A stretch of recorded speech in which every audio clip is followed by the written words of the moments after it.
Hi అండి. ఈ వీడియోలో హోమ్మేడ్ కుల్ఫీ ఎలా ప్రిపేర్ చేయాలో తెలుసుకుందాం. దానికంటే ముందు మీ అందరికీ welcome to lucky's home. Homemade కుల్ఫీని ప్రిపేర్ చేయడం చాలా ఈజీ అండి. సో ప్రిపరేషన్లోకి వెళ్ళిపోదాం. ఇక్కడ నేను ఒక బౌల్ తీసుకొని ఒక 2.5 స్పూన్ల కార్న్ఫ్లోర్ పౌడర్ని వేశాను. దానిలో ఒక హాఫ్ కప్పు పాలని కొంచెం కొంచెంగా కలుపుతూ ఉన్నాను. ఇది అంతా మరీ పలుచగా కాకుండా మరీ థిక్ పేస్ట్లా కాకుండా జారుగా కలుపుకోవాలి. ఈ కార్న్ఫ్లోర్ పౌడరు ఉండలు కట్టకుండా జాగ్రత్తగా కలుపుకొని పక్కన పెట్టుకోవాలండి. ఇప్పుడు దీనిని నేను ఇంకొంచెం పాలు వేసుకొని కలుపుకొని పక్కన పెట్టేస్తున్నాను. ఇప్పుడు స్టవ్ మీద ఒక మందపాటి గిన్నె తీసుకొని దానిలో ఒక హాఫ్ లీటర్ వరకు పాలని పోస్తున్నాను. పాలు చిక్కగా ఉంటే మంచిదండి. అండ్ ఇవి క్రీమీ మిల్క్ అంటే వెన్న తీయని పాలండి. ఇవి ఇప్పుడు పొంగి వచ్చి మరుగుతున్నాయండి. ఇలా మరుగుతున్నప్పుడు ఈ పాలల్లో మనం ముందే ప్రిపేర్ చేసి పెట్టుకున్న కార్న్ఫ్లోర్ మిశ్రమం ఉంది కదా, ఆ మిశ్రమాన్ని దీనిలో వేస్తున్నాను. ఇలా వేసేటప్పుడు కూడా ఒకసారి మనం కలుపుకున్న కార్న్ఫ్లోర్ని స్పూన్తో తిప్పి అప్పుడు ఈ పాలల్లో వేయాలి. లేకపోతే కార్న్ఫ్లోర్ ఆ బౌల్లో అడుగున ఉండిపోతుంది. ఇప్పుడు మనం ఈ పాలల్లో వేసిన కార్న్ఫ్లోర్ మిశ్రమం దగ్గర పడేంత వరకు ఉడికించుకోవాలి. ఇది ఒక థిక్ పేస్ట్లా రెడీ అవుతుందండి. అలా రెడీ అయ్యేంత వరకు మనం దీనిని గట్టిగా తిప్పుతూనే ఉండాలి. అలా వదిలేస్తే అడుగున మాడుతుంది. సో ఇప్పుడు నేను టీ కప్పు క్వాంటిటీలో నేను పంచదారని వేశాను. ఈ పంచదార మనకు తీపికి సరిపోయేటట్టు వేసుకోవాలి. తరువాత వెనిలా ఎసెన్స్ని వేశాను. దీనివల్ల మన కుల్ఫీకి మంచి కలర్ వస్తుందండి. ఇప్పుడు వీటిని దగ్గర పడేలా కలుపుతూ ఉన్నాను. ఇది రెడీ అయ్యింది. నేను స్టవ్ ఆఫ్ చేసేసానండి. ఇది చూసారా, ఇలా జారుగా ఉన్నప్పుడు మనం స్టవ్ కట్టేస్తే ఇది చల్లారేటప్పటికి ఒక థిక్ పేస్ట్లా ఫామ్ అయిపోతుంది.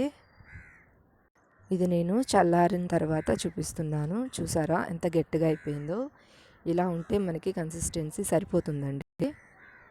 దీనిని ఇప్పుడు మనం మిక్సీ జార్లోకి తీసుకొని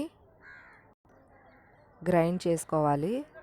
ఇలా గ్రైండ్ చేసుకునేటప్పుడు దీంతో పాటుగా పాల మీగడని యాడ్ చేయాలండి. ఇది క్రీమ్ సరిగా రావడానికి చాలా హెల్ప్ అవుతుంది. నేను ఇప్పుడు 4-5 రోజుల నుంచి పాల మీగడని పక్కన పెట్టేశాను. దానిని ఇప్పుడు దీనిలో వేస్తున్నాను. పాల మీగడ మనం ఎంత ఎక్కువ వేసుకుంటే మనకి అంత బాగా కుల్ఫీ వస్తుంది.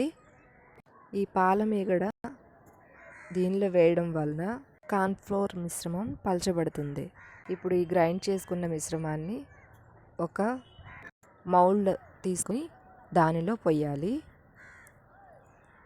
దీనిని ఒక కవర్తో కంప్లీట్గా కవర్ చేసి దాని మీద మూత పెట్టి ఒక 4 గంటలు ఫ్రిడ్జ్లో పెట్టి బయటికి తీయాలి. సో నేను దీన్ని కవర్ చేసి పెట్టాను. ఇప్పుడు ఫ్రిడ్జ్లోంచి తీసేసానండి. దీన్ని మరొకసారి గ్రైండ్ చేసి కుల్ఫీ మౌల్డ్స్లో పోసుకోవాలి. నేను ఇక్కడ కుల్ఫీ మౌల్డ్ కోసం దీనిని తీసుకున్నానండి. ఇది లేని వాళ్ళు టీ గ్లాసులు ఉంటాయి కదా, వాటిని కూడా ఉపయోగించవచ్చు. ఇక్కడ నేను కుల్ఫీ మౌల్డ్ని కొంచెం డెకరేట్ చేస్తున్నానండి. రోజ్ సిరప్ ఉంటుంది కదా, దానిని దీనిలో వేస్తున్నాను. రోజ్ సిరప్ని ఎలా ప్రిపేర్ చేయాలో ఆల్రెడీ నేను ప్రీవియస్ వీడియోలో చూపించాను. ఆ వీడియో కోసం ఈ ఛానల్ని సబ్స్క్రైబ్ చేయండి.